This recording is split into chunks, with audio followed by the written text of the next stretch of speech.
Yo, what up everybody, this is RBT coming at you with my week 4 college football prediction video. And first of all, I'd like to apologize if you hear any thunder or rain or anything, because it's raining pretty bad at my house right now. So I'd like to apologize for that ahead of time. And let's jump right into it. There's a bunch of pretty good games this week. Too bad they're all at night. We'll start at Thursday's game, BYU at Boise State. Boise State has been playing alright since their first game against Michigan State. BYU came off that loss against Utah. I thought BYU was going to beat Utah for the first time in a few years, but they didn't. They kind of disappointed me. But in this game, I'm going to have to go BYU. I'm still not sold on Boise State, even though they're ranked now at 24.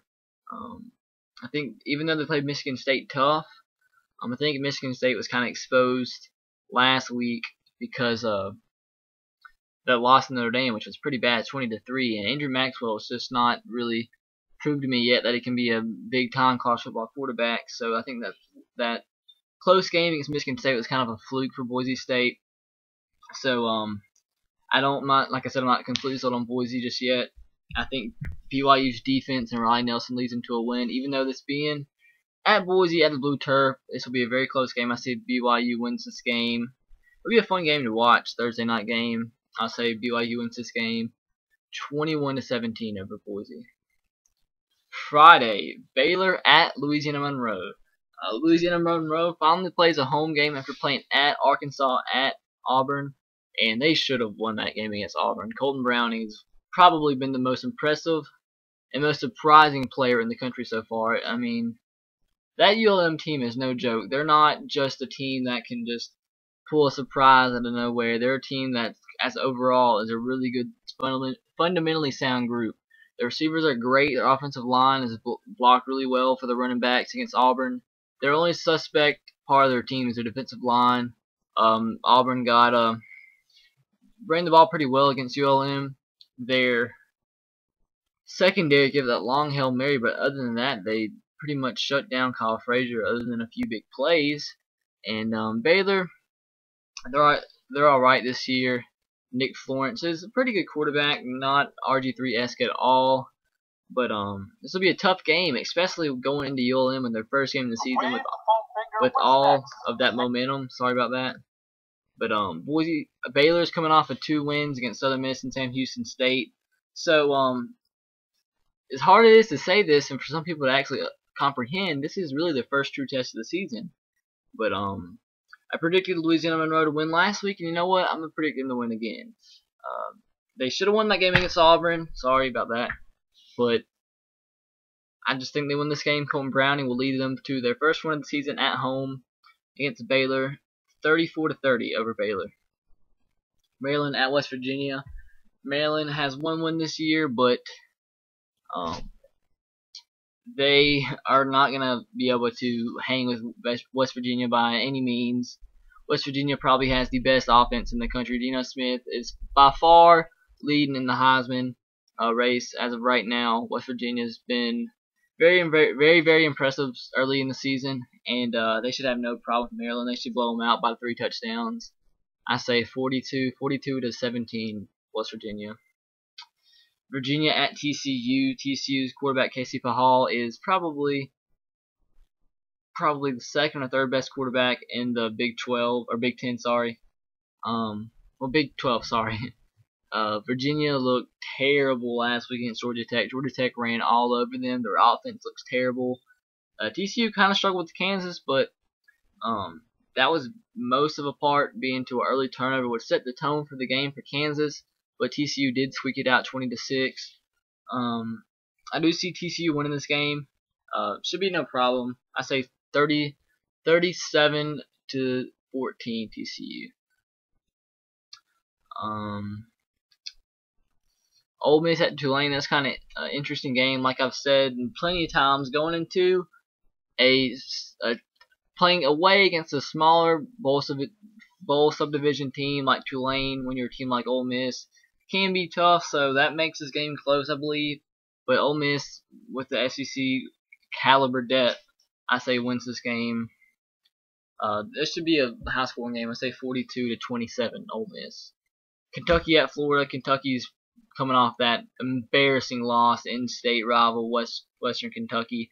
Well, I don't think you should call them in-state rival, but maybe from now on it'll be a rivalry. Western Kentucky looked heads and shoulders better than Kentucky, and Kentucky's lucky that they went to overtime. It took a 2-minute drive to bring that game into overtime to have an opportunity to win. But Florida, I'm sold on Florida now. I have, up to last week, I questioned Florida. I thought they were absolutely anemic on offense, but when you bring more Trey Burton into the offense, that makes Florida that much better of a team. Florida is a very, very good team, one of the best defenses in the SEC. Probably third best defense in the SEC, maybe fourth. But nonetheless, they're a great defense. And I wasn't sold on Florida last week, but now I am. Florida should have absolutely no problem playing against Kentucky. Might not score that many points, but I'll go ahead and give them 30. I'll give them 32 points. I'll say 32-10. Florida wins 32-10. Miami at Georgia Tech. Miami is their first game against Boston College didn't really show what type of a team Miami is. Miami is not relevant as of right now at all in college football. Georgia Tech's coming off that big win. Georgia Tech's one play in overtime away from being undefeated right now. Georgia Tech's one of the most experienced teams in the league. Absolutely lit up Virginia last week. Miami, I'm not sure this is interesting if you didn't see the pictures last Saturday. I tweeted them out. Go to Google and Google image Miami attendance versus Bethune-Cookman, the college. That was pathetic. How does it? I mean, I know Miami's attendance is never great, but that at least there was probably 10% of the stadium was filled up with fans, if that much. That's being generous. So that's just pathetic. But Georgia Tech should win this game easily, especially with it being at Georgia Tech. I say Georgia Tech wins this game 34-21 for Miami. Oregon State at UCLA. Oregon State surprised people early in the season against Wisconsin, getting a 10-7 victory. Oregon State actually does have a very, very good defense this year, probably their best in recent years. And this is UCLA's probably best overall team in the past, maybe even past decade. Go as far as that. Brett Hundley is one of the best quarterbacks in college football. One of the biggest surprises, actually. I'm not sure if I should actually go ahead and say he's one of the best in college football, but he's probably most certainly been one of the best of early season surprises. And their running back is no joke. He's a legitimate running back. If he keeps playing like he's been playing, can be up for the Heisman at the end of the year, possibly. But Oregon State did impress me, and they have impressed me early on in the season. But this game's being at the Rose Bowl at UCLA. I think UCLA will get this victory, but it'll be very, very close. Do not underestimate Oregon State at all. Oregon State is a bowl team. I do believe Oregon State will go to a bowl game this year. I say UCLA wins this game 24-21 over Oregon State. Moving on, Temple at Penn State. Penn State absolutely shocked me last week. They lost their best playmaker on offense. They lost their first two running backs on the depth chart, and they still beat Navy by 35-7. Very, very surprising. Congrats to Penn State though on the first one of the season. They certainly needed that. Don't understand why Penn State's games are all prime time, no matter who they're playing. But this game is against Temple, who's a way more talented team than Navy. I guess Penn State's defense just matched up well against Navy, being that they run the triple option. I think Temple will beat Penn State in this game. Temple's first year in the Big East. They were in the Big East like 5 to 6 years ago, but then they were kicked out for not meeting the attendance requirement, but they came back to fill the void to the left teams this year. So Temple is coming off a disappointing loss against Maryland. Maryland looked anemic their first game, and they come out and scored 30. Maryland scored 7 points against William and Mary, but then scored 36 against Temple. So that should show you how good Temple's defense is. But with how terrible Penn State's offense is, that's probably what it's going to be like the next 4 years. I say Temple does win this game. Let's say 28-17 over Penn State. Moving on to the next game. Cal at USC. USC, as you all know, got shocked by Stanford last week. Their USC's offensive line looked god awful. Like every other play, Matt Barkley was getting sacked, and Matt Barkley did make a few mistakes. And you kind of wonder if that was because of the terrible offensive line play, which it might have been. Cal came this close to upsetting Ohio State. They played great against Ohio State, so USC needs to be on upset alert here, especially coming off that terrible loss, or not necessarily terrible, but surprising loss and upset. I think USC does win this game on pure talent alone. I don't think Zach Maynard could beat a team like USC, but it will be closer than people think, at least. I'm saying USC 31, Cal 30, USC 31, Cal 24. LSU at Auburn. Auburn, like I've stated 835 times, this is a transitional year to them, transitioning to the pro-style offense. You never have a team that goes from having a spread attack to a pro-style offense. Just think tornado sirens just went off. That's not good. But what was I talking about? They're transitioning from a spread to a pro-style, and that doesn't work when you have a scramble quarterback like Kyle Frazier. It'll take him a year or two to learn the system and be effective in that system. I mean, it might be tough for LSU playing at Auburn. This will be an electric atmosphere at Auburn with the number 2 LSU Tigers coming into town, but they have nowhere near enough talent to beat LSU right now. LSU should absolutely curb stomp them. Let's say LSU 38, Auburn 10. Rutgers at Arkansas. This game really depends on the health of Tyler Wilson. I know I stressed that enough last week, and you see what happened when he didn't play, lost 52-0. But I do think he'll be back. But even with him being back, I still think Rutgers beats him. Rutgers has a really good and really underrated defense. Their offense is, man, they run it with the running back 40 times. That's what they did against South Florida, and it proved to be pretty effective. But they did struggle with South Florida, but they did get the W, and that's all that matters. And as tough as a task it'll be against Arkansas, I do see Rutgers winning this game. Gary Nova's an experienced quarterback, and he knows how to run his offense. And with all the nonsense going on, with all the nonsense going on at Arkansas, I do think Rutgers wins this game 24-17. Very close game against Arkansas. Now let's make it 24-21, Rutgers. Sorry for all the retarded sentences I'm trying to put together here. I've had a long day and have a lot to do, and it's just kind of distracting me in all the terrible weather. So we have a few more games here. Michigan at Notre Dame. I had Notre Dame winning this game 38-31. It'll be a touchdown game. I'm not sure if Notre Dame can really contain Denard Robinson, but I do think Michigan's defense is suspect, to say the less. Notre Dame, Everett Golson, and Notre Dame should have no problem scoring on Michigan. This will be a great atmosphere for Notre Dame, a night game at Notre Dame. We saw what happened last year, and I think Notre Dame's looking for revenge. Like I said, Notre Dame, I'm buying into the Notre Dame hype. I haven't in the past decade, but I finally am now. I've said that before. That win over Michigan State was very impressive, and I would think they win this game 38-31 on the back of freshman quarterback Everett Golson. Vandy at Georgia. Vandy's coming off a big win over Presbyterian.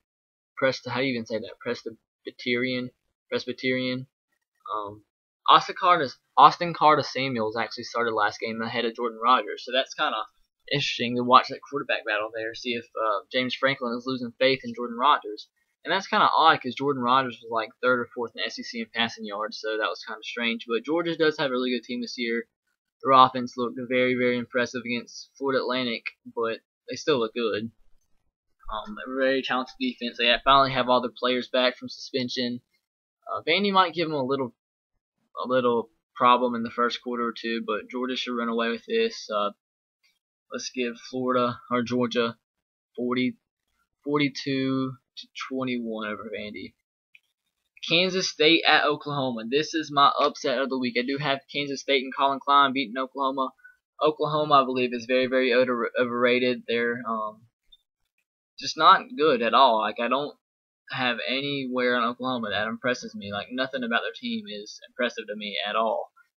Kansas State has Colin Klein. He's probably a sleeper for the Heisman watch. And I think they do go into Norman, Oklahoma and beat the Sooners.